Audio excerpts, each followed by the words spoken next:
I'm just going to get straight into it. You probably clicked because you wanted to know why I got suspended and how I got back on.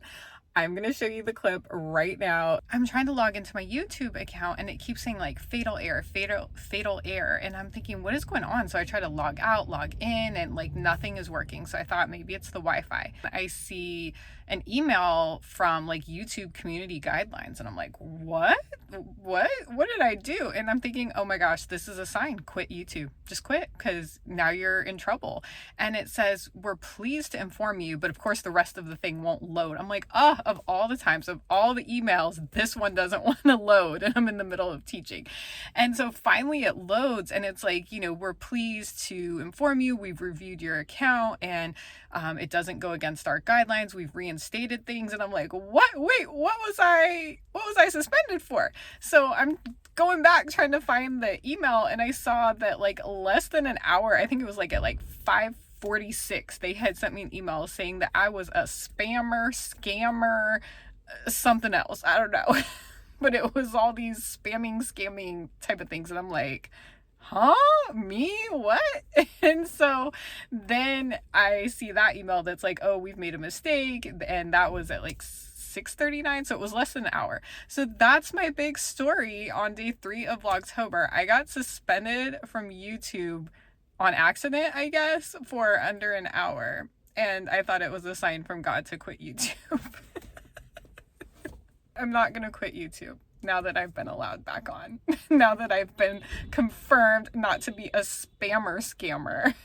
So that was my big drama. I have seen a few videos of other people having the same exact thing happen. They got the same emails, except it sounds like I was luckier because my channel was right back up. Some people have been off for like a week and a half that were monetized. So obviously they were affected much more than I was. I just felt like in that moment, oh my gosh, all my hard work, all my videos, all the hours I've spent, all the thumbnails, all the metadata, all of this for nothing. Like, are you freaking kidding me? Before I get started, I just want to say this. Please subscribe. And also remember, I am like a mom lifestyle channel. So if you're somebody who's not totally interested in that and that stuff starts popping up, just ignore it until a Grow With Me on YouTube video pops up. I promise I will keep the thumbnails very similar so you'll know like, oh, okay. I have lost a couple of subscribers. I don't know, maybe it was some guys or folks in general who subscribe to the channel like looking for YouTube advice, and then all of a sudden they're like, toddler hairstyles, what did I subscribe to? That's me. I promise I will come back with a Grow With Me video. I try to do like once, twice a month. I mentioned in my last Grow With Me on YouTube video that I would explain to you why I changed my channel name, what was going on. I kind of listened to some advice that said it was really difficult to be a lifestyle vlogger on YouTube. Nobody's going to care about anything you're doing because they don't know you. But at the same point, they have to get to know you, right? So I had just been kind of focusing on how-to videos, like how to plan your baby shower, how to do this, how to do that, my experience with hearing loss, things where I knew there would be some interest, but deep down, I really did want to kind of do this lifestyle thing. So I went ahead and made the leap and said, you know what, I'm going all in. I have to let go of this fear that nobody's going to be interested. Like I had this nagging feeling like, what if I just tried it out? Like I have all this footage, finally said, you know what, I'm gonna dip my toes in the water. We're gonna try this and see what happens. I'm not gonna stop doing the other things. When I've heard people talk about like having pillars, so you have like this type of content, that type of content. So I decided, okay, I'm going to try to put out a vlog style, day in my lifestyle. I will continue to put out something that is kind of a how-to or a story time. Also, I do my midweek. I try to do like a midweek short of something I've done with my toddler. So I kind of started with those 3 things.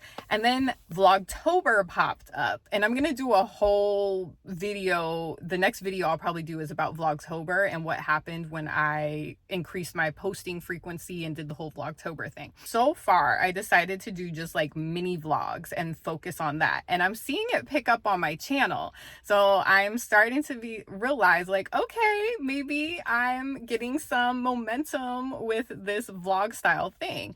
One really important thing that I think has been crucial with helping my vlogs get more views is, drumroll, that when you are scrolling through videos, like you could just sit there and kind of hover and it'll show you, and I tend to read it with closed captions because I usually have my sound off. So you want that to be really interesting. You don't just want it to be boring sitting there. So what I've started to do is put kind of like maybe B-roll where it's interesting. I'm doing something, me and my kid are at music class or we're hanging out with friends. So when people are hovering, they're seeing like, oh, okay, this looks like an interesting video, and then go into drive with me, talk with me, do errands with me, whatever. So that's one thing that I think will really help. It's almost like a hook at the beginning, just through having something visually interesting that will actually make someone go, oh, I'm going to click on this one instead of continuing to scroll. The other thing that I've been playing with in these recent vlogs is not putting words on my thumbnail besides like Vlogtober or, you know, vlog. I had seen some other people doing that and I thought, oh, they're not making the most of putting like some other keywords on there. But I don't know, because some of these are performing even better. I think I'm getting a little better at the titles, which, as I mentioned before, I don't think vidIQ is necessarily, or TubeBuddy or any of those are necessarily the best for daily vlogs type titles. What I see most people do and what's working for me is to put kind of like multiple interesting things that tell what the video is about. So my most recent one was like trying Starbucks fall menu. My friends thought I was dead, with quotations around friends, you know, stuff like that, where people are like, what? Let me click on this and hear this story, right?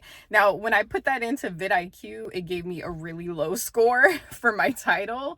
And that's just the way it goes with some of these vlog titles. But all of the people I follow have like the same style, you know, and that's what gets me to click. What I'm interested in when I see like, oh, I had ridiculous date, or, you know, dating in my 40s, hot mess, or, you know, and so that's what's going to get me to click, but that's not necessarily what vidIQ or TubeBuddy is going to give like this great score to. The other thing I did was I mentioned changing my channel name. So if I'm going to do these vlog style videos and I want people to get to know me, then I need to make my channel feel like me. And the last one I showed you how I updated my background for the banner page, and I put up things that were connected to me and my son and our family. And then I said, well, my life is better with, like, what does that even mean to anybody? People want to know who I am. My Instagram is my name. I need to just make the channel my name. So I went ahead and switched it. Now, when you come onto my channel, you see me, you see my name, you see this background banner image that shows you me and my son's little feet in our Converse. It shows little birthday cake, and those are the things I talk about, right? I just posted about how I planned his first birthday, behind the scenes of designing and decorating it. So all of these things really tie in and give people a good idea of who I am, what type of content they're going to get. That is going to help with the lifestyle piece. That is my big takeaway for you all. Let go of the fear. Go for what you really want to be doing. That is what is going to come through the best. That's what's going to pull people in, and that's what's going to keep you having something to, like, you're going to be able to come up with ideas to talk about, vlog about, post about, all of that good stuff, and just keep going for it, even if it's going to take you a little bit longer to grow your channel. Because I think the people that are subscribing now to me, I've been getting like more subscribers, and I've only been doing this new vlog style of video. Those are people, like, those are your people. Those are the people that are like, oh, I want to know what's going on in your life. I like your personality. I like your stories. I like watching what's happening. And they're going to have more of an investment, in my opinion, in continuing to stay on your channel and watching your videos than kind of the one-offs that I might get where somebody comes on because they're interested in organizing, but they only want my organizing videos. Even these Grow With Me videos, some of you are only going to come on for the Grow With Me videos. And that's great. And I want you here. And I'm happy that you're here.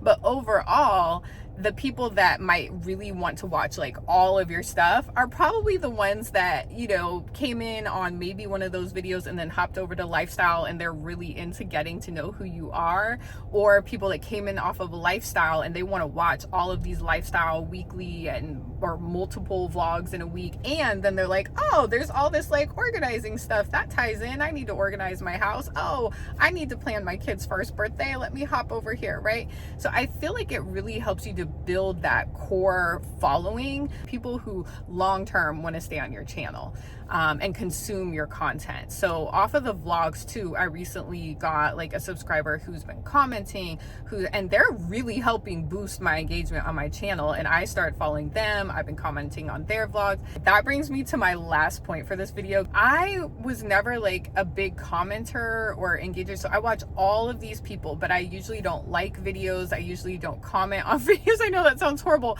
but I'm like getting all of this stuff. They will make me laugh. They will give great information. And I just had shied away because I felt like in the past, sometimes you make a comment and then somebody wants to argue with you about your comment, even though like your comment had nothing to do with them. And you're like, why would you even argue about my comment or my opinion? I'm never posting anything mean or nasty or critical or anything like that. So I kind of shied away, like, you know what, I'm just not gonna post opinions anymore.